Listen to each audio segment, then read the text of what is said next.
Did the media blow it out of context? What is your personal reading? Because if you read some of the newspapers, it seems a precursor to a lot of things to happen. What's your reading of it? No, my reading about reading the media is that, well... No. You're reading of you're the National Security Advisor. Media For us, you are the state. No, it's all right. It's like this. Media is a very interesting entertainment for me.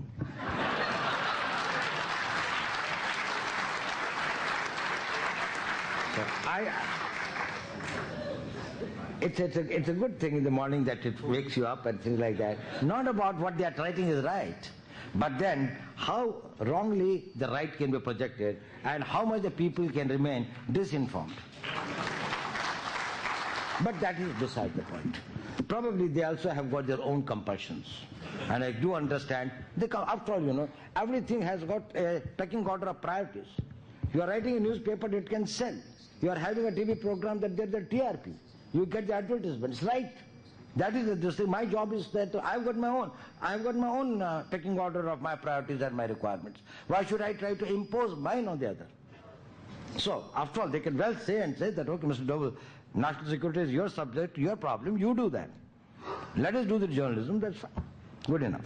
My only point is this, that at some point, national interest is supreme for all of us, because if we will sink together, either we will sail together or we will sink together. The day we sink, all this freedom of press or the freedom of the individuals or this thing, that will also sink with that. So that it can remain afloat, the country has got to remain secure and strong. So do not do anything that will create schism between the ranks of the people, create cynicism amongst the masses, give them a sense of defeat and a sense of helplessness. Make a strong nation, and the nations are as strong as the national will is, and the national will is what the people think.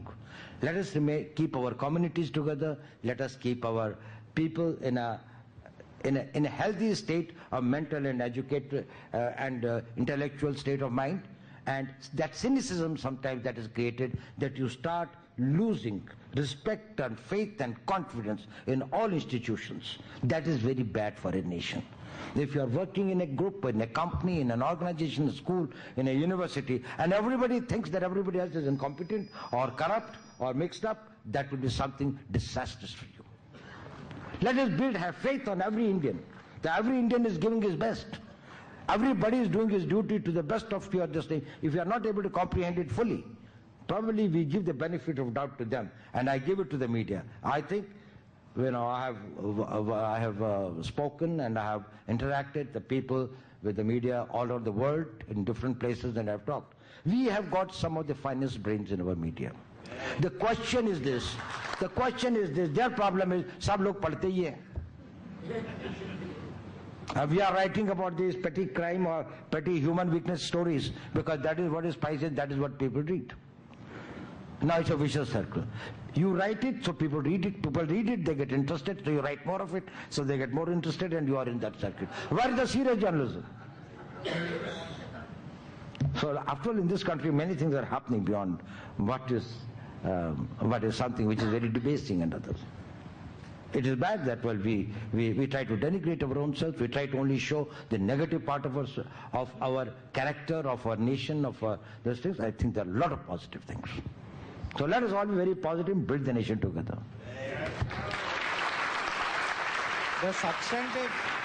I have a question here. No. I have a question here.